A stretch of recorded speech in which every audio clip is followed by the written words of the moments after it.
Formula race కేసులో విచారణ continue అవుతోంది. హెచ్ఎండిఏ మాజీ చీఫ్ ఇంజనీర్ బిఎల్ఎన్ రెడ్డిని ఉదయం 10 గంటల నుంచి ప్రశ్నిస్తోంది ఏసీబీ.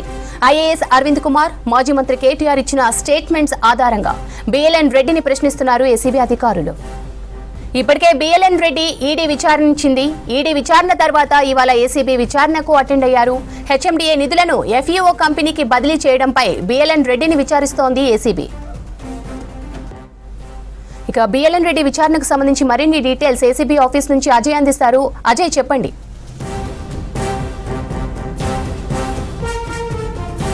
సంబంధించిన కేసులో మాజీ హెచ్ఎండిఏ చీఫ్ ఇంజనీర్ బిఎల్ఎన్ రెడ్డిని దాదాపు 3.5 గంటలుగా కూడా ఏసీబీ అధికారులు క్వశ్చన్ చేస్తున్నారు. ఏసీబీ అధికారులు నోటీసులు ఇచ్చి ఈరోజు విచారణకి హాజరు కావాలని చెప్పిన క్రమంలో దాదాపు 10 o'clock బిఎల్ఎన్ రెడ్డి ఏసీబీ కార్యాలయం చేరుకున్నారు. సో 10 o'clock కార్యాలయానికి వచ్చిన తర్వాత మనకి అందుతున్న ఆఫ్ ది రికార్డ్ ఇన్ఫర్మేషన్ బట్టి పూర్తి స్థాయిలో ముందు ప్రైమరీగా ఏసీబీ అధికారులు అతని ఏదైతే ఈ కేసు సంబంధించి ప్రైమరీ ఎస్టాబ్లిష్మెంట్ సంబంధించిన విచారణతో పాటు పూర్తి స్థాయిలో కూడా బిఎల్ఎన్ రెడ్డి ఈ నగదు బదలాయింపులో Indian Overseas Bank Himayat Nagar సంబంధించిన బ్రాంచ్ నుండి హెచ్ఎండిఏకి సంబంధించిన నగదు ఇతర దేశాలకి బదిలీ అయ్యాయని కొంతమేరకు దానికి సంబంధించిన బ్యాంక్ స్టేట్మెంట్స్ అనుకోవచ్చు, ఇతరేతర కీలకమైన ఎవిడెన్స్ అనుకోవచ్చు. బ్యాంక్ సంబంధించిన అధికారులను కూడా ఇప్పటికే ఏసీబీ అధికారులు క్వశ్చన్ చేశారు కాబట్టి వాళ్ళ నుండి చాలా క్రెడిబుల్ ఇన్ఫర్మేషన్, నగదు బదలాయింపులకు సంబంధించి క్రెడిబుల్ ఇన్ఫర్మేషన్ తీసుకున్న తర్వాత మొత్తము ఈ నగదు బదలాయింపు విషయంలో బిఎల్ఎన్ రెడ్డి క్రియాశీలకంగా వ్యవహరించాడు అనేది కొంతవరకు ఎస్టాబ్లిష్ చేసుకొని ప్రస్తుతం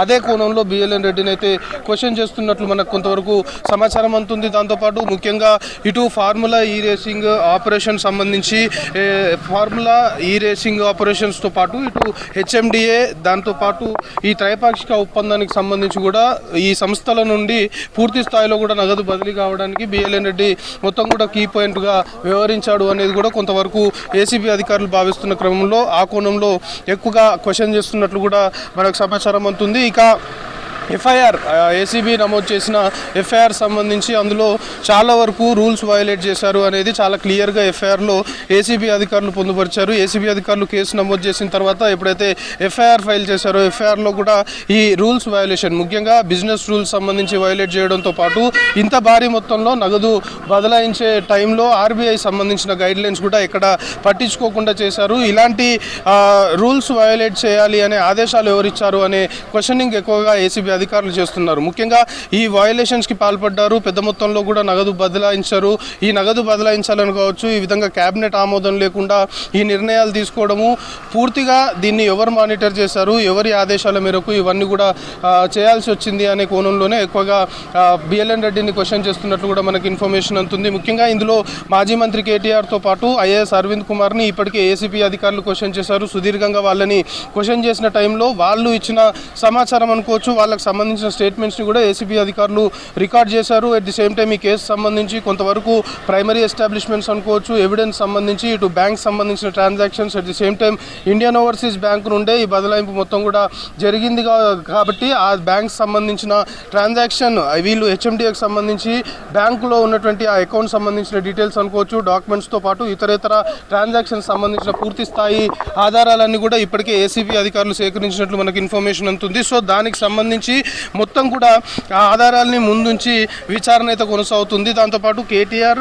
అరవింద్ కుమార్ ఇచ్చిన స్టేట్మెంట్స్ సంబంధించి కూడా వాటిని బేస్ చేసుకొని ఈరోజు బిఎల్ఎన్ రెడ్డికి సంబంధించిన ఏసీబీ విచారణ కొనసాగుతుంది. ఇక బిఎల్ఎన్ రెడ్డి ఆల్రెడీ ఈడీకి సంబంధించి కూడా విచారణకు హాజరయ్యాడు. ఈ మనీ లాండరింగ్ సంబంధించిన ఇష్యూ తెరపైకి వచ్చింది కాబట్టి పెద్ద మొత్తంలో ఇతర దేశాలకి నగదు బదలాయించారు. ఈ ఫినాన్షియల్ ట్రాన్సాక్షన్ సంబంధించి ఈడీ కూడా సుదీర్ఘంగా బిఎల్ఎన్ రెడ్డిని క్వశ్చన్ చేసింది. సో ఇక ఈడీ విచారణ పూర్తయిన తర్వాత ఇప్పుడు ఏసీబీ విచారణకు హాజరయ్యాడు. ఏసీబీ విచారణలో ఆల్రెడీ ఏసీబీ అధికారులు ఈ కేసుకు సంబంధించి ప్రైమరీగా ఎవిడెన్స్ ఏదైతే గ్యాదర్ చేశారో ఆ ఎవిడెన్స్ సంబంధించి మొత్తం కూడా బిఎల్ఎన్ రెడ్డిని క్వశ్చన్ చేస్తున్న సిచ్యువేషన్ అయితే ప్రస్తుతం నెలకొంది. సో 10 గంటలకి విచారణ ప్రారంభమైంది. సో విచారణకు సంబంధించి దాదాపు సాయంత్రం వరకు కూడా విచారణ కొనసాగే అవకాశాలు అయితే కనబడుతున్నాయి.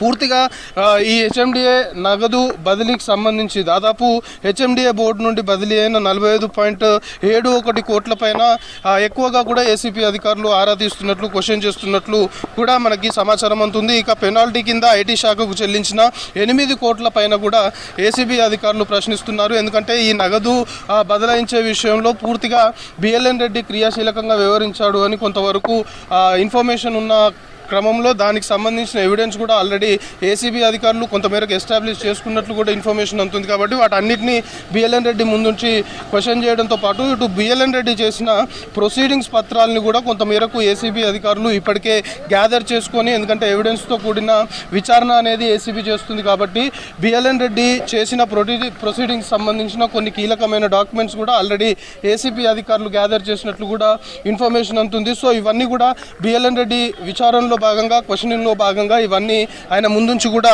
విచారిస్తున్నట్లు మనకి కొంతమేరకు ఇన్ఫర్మేషన్ అందుతుంది. ఇక ఎఫ్ఈఓ చెల్లింపులపైన ప్రొసీడింగ్స్ పూర్తి చేసిన ప్రక్రియ పైన ఎక్కువగా కూడా బిఎల్ఎన్ రెడ్డిని క్వశ్చన్ చేస్తున్నారు. సో ఈ ఎంటైర్ ఫార్ములా ఈ రేసింగ్ కేసు సంబంధించి పెద్ద మొత్తంలో కూడా డబ్బును బదలాయించారు, నగదు బదలాయించిన విషయంలో బిఎల్ఎన్ రెడ్డి చాలా కీ రోల్ ప్లే చేశాడు అనేది కొంతవరకు ఆరోపణలు ఉన్నాయి. కాబట్టి ఎఫ్ఐఆర్ సంబంధించి ఏదైతే ఏసీబీ నమోదు చేసిందో అందులో పూర్తి స్థాయిలో కూడా వివిధ రూల్స్ని వయోలేట్ చేయడంతో పాటు కేబినెట్ ఆమోదము లేకుండా నిర్ణయాలు తీసుకోవడము. సో అప్పటి బీఆర్ఎస్ ప్రభుత్వ హయాంలో కేటీఆర్ చెప్పింది వీళ్ళంతా కూడా ఫాలో అయ్యారు అనే ఆరోపణలు కూడా ఈ కేసుకు ఉన్నాయి. కాబట్టి ఈ ఎంటైర్ ఫార్ములా ఈ రేసింగ్ కేసు సంబంధించి అసలు ఎవరు దీంట్లో సూత్రధారి, ఎవరు చెప్పారు, ఎవరు చెప్తే వీళ్ళంతా కూడా పాటించారు, వీళ్ళంతా కూడా ఎందుకు ఆ విధంగా రూల్స్ని వయోలేట్ చేయాల్సి వచ్చింది, దానికి కారణం ఎవరు అనేది మాత్రం ఫైనల్గా తేల్చే దిశగానే ఏసీబీ విచారణ అయితే కొనసాగుతుంది. ప్రస్తుతం బిఎల్ఎన్ రెడ్డి విచారణకు సంబంధించి దాదాపు 3.5 గంటలు అవుతుంది, ఇంకా విచారణ కొనసాగుతుంది. మనకు అందుతున్న ఇన్ఫర్మేషన్ బట్టి సాయంత్రం వరకు దాదాపు